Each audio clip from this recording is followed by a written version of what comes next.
Hello and welcome to the latest Forestry Journal Forestry Briefing, our monthly roundup of the latest news from the world of forestry. I'm Forestry Journal editor John McNee. I'm joined as ever by Forestry Journal deputy editor Jack Haugh, and we are sponsored today by Ufkes Greentec UK and its Parkline range of machines. So thank you to Ufkes. We'll put a link down below where you can go explore the full range. And we've got a few things to get through today, Jack, a few things to talk about. Yeah, indeed, and I think the best place to start, which is something which you know a lot more about than me, is that you were in Finland recently for a pretty big event. Yes, well, we have been very busy, to be fair, the last few weeks, and I was invited to Finland for the launch of John Deere's new H series. This is a big deal. John Deere, forestry manufacturer, has for many years now been working in secret on its latest range of machines, and this event in Finland finally revealed them. We have two new harvesters, a new harvesting head, and two forwarders, including one in the 25-ton class. Of the biggest interest to, I think, the kind of operators that we deal with was the new 1270 harvester, which is a machine which takes on obviously has many advancements on the previous G series 1270, a very popular harvester in UK forestry, and this one has many innovations under the hood, including a new 3 hydraulic pumps, which mean we can drive and operate the crane and do cutting and all that without losing any power. So it's a very robust machine that allows you to do be much more productive. It's had a few more almost aesthetic innovations, but they are quite pertinent to operators. The rear chassis of the machine has been redesigned so that it slopes down and gives more visibility to the operator in the cab.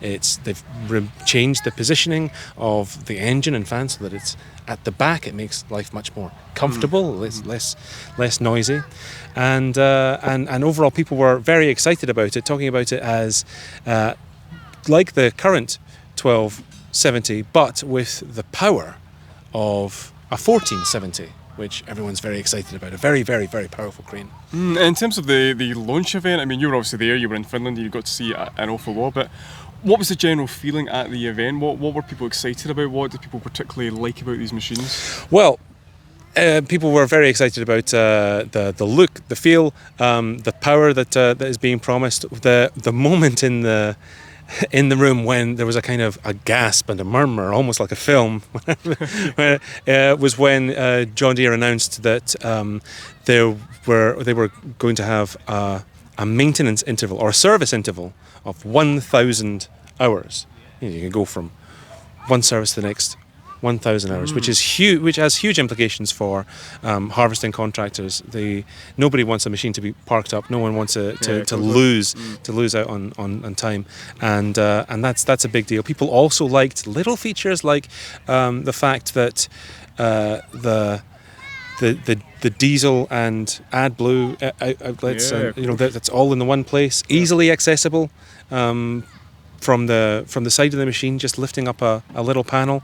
It was people were really enthused about what they were seeing. Yeah, and I think you see that, obviously we get machinery launches quite often, but from one of the big players on a scale like this, as you say, it was hundreds of people there, journalists, influencers, contractors. People from all around the world. All around the world, yeah. So you can really see that, and you can really see that, since the news came out, you have seen an excitement, and that's not to say there isn't excitement anytime a machine launches, of course there is, but I think just because of the sheer scale of these machines and the fact that, as you say, it's kind of being whispered about, people have kind of known, obviously friends of friends have maybe kind of heard things, people have known it's been in the works, but to actually see the machines, I think is that's an exciting moment. You can't never really Yeah, it take can't away. be downplayed. John Deere's, they're calling it the new standard. That's what they're Yeah. setting with these machines. So it's very exciting. And one thing I think which is really interesting from reading your piece, you actually have spoken to some of the operators that have got behind the controls, some of the Scotland-based operators. Yep. What have they had to say? Well, yeah, John Deere was. They said that these are machines which have been thoroughly and rigorously tested, 8,000 hours of testing out in the field, and the 1270H in particular was tested extensively in Scotland, and it was all very steep, hilly, awkward, tough sites. And what operators are saying is that they've had this machine working on some of the steepest, most challenging conditions that they've ever worked on, and it's shooting up slopes like a dream. And like talking about the stability is what they all talk about. It's the most stable machine that some of them have ever driven, and have been really, really impressed with. Also, that coming back to the hydraulics, the new hydraulic system, which allows you to keep moving as you're working with the boom out to the side and not losing any power on that crane, and you can just keep on moving, keep on going with it.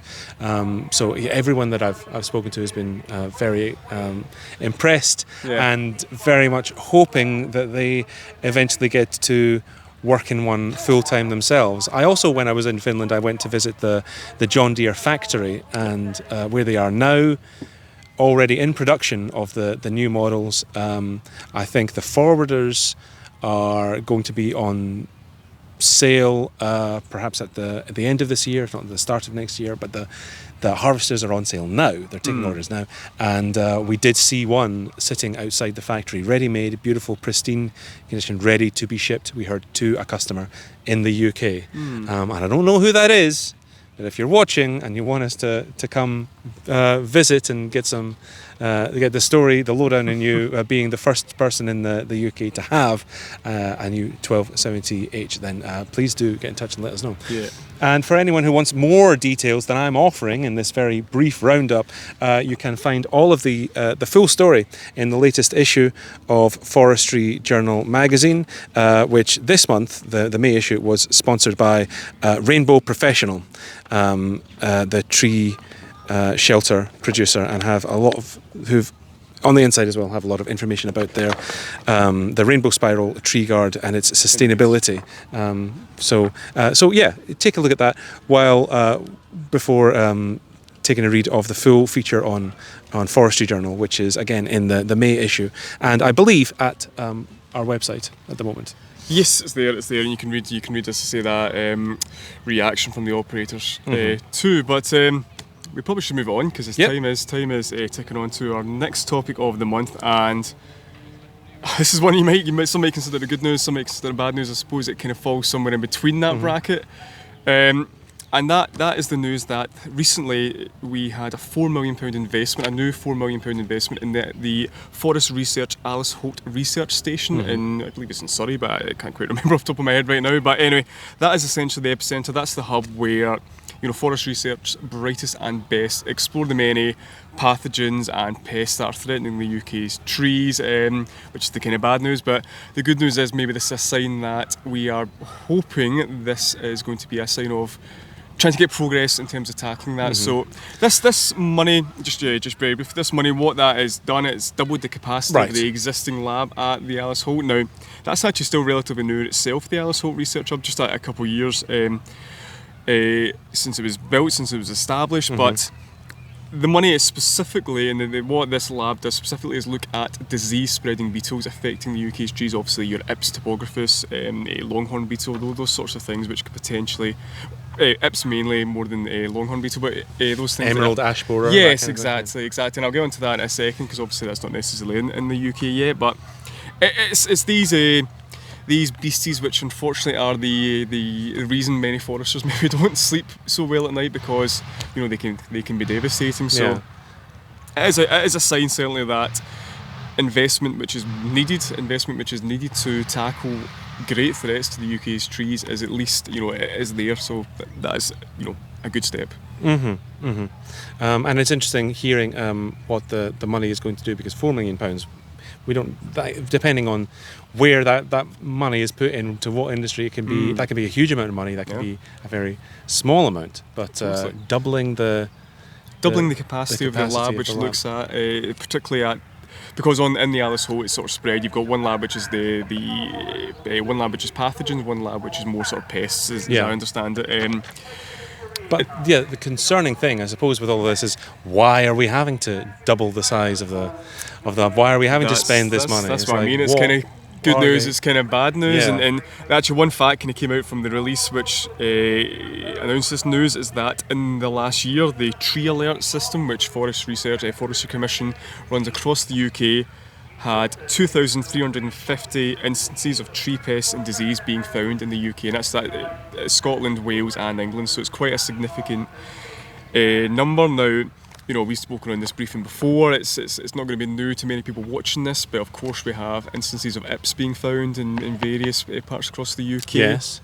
We have don't butcher the name, but we have the Carrera the one that's affecting Scots pine. This is where you can see where I'm not a scientist necessarily and don't have the Latin background. From there, but we also have this new old threat that's affecting Scots. Carrera. We'll call it Carrera. That's the easier word to say. But we have this new threat that's affecting Scots pine. So there's been a lot of these instances over the last year, which is worrying. And you mentioned emerald ash borer. As we're aware, that's not in the UK yet. It's currently spreading. I believe actually it's spreading even further in Canada as we speak.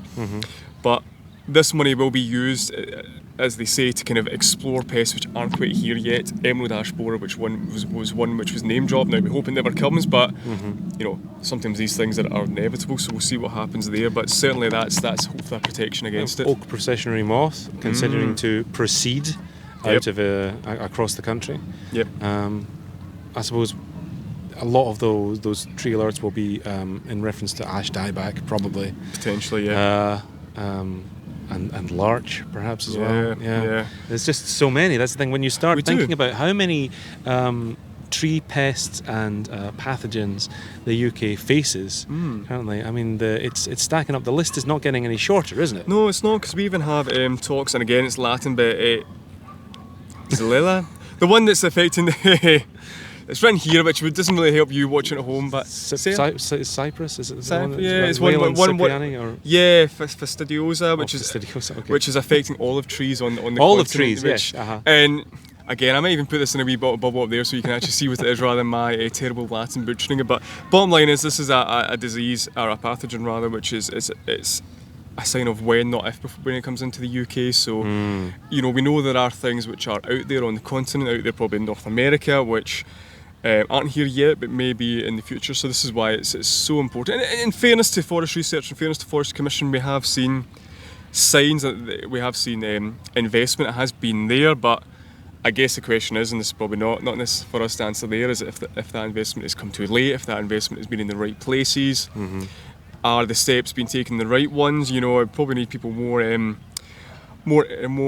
educated than us, I guess, to kind of give you an answer on that. But I think the discussion is there. Well, I think the concern for most of our readers and viewers is about spruce and these spruce attacking beetles. Totally. We've seen the devastation in Europe already. We don't want them to make any further progress in the UK across Great Britain. But if they do, it would be nice to have some good research to tell us how to combat them. Funnily enough, Max Blake, I read an article previously, he said he was confident of any kind of pocket of IPS emerging, that the forest officials would be able to tackle that. Now, again, that's a kind of a question for someone else, whether that is definitely going to be the case. But hopefully, if he's confident, one of the head honchos at Forest Research, if he's confident we can get it, you would like to hope that's that's a good sign. But it's certainly,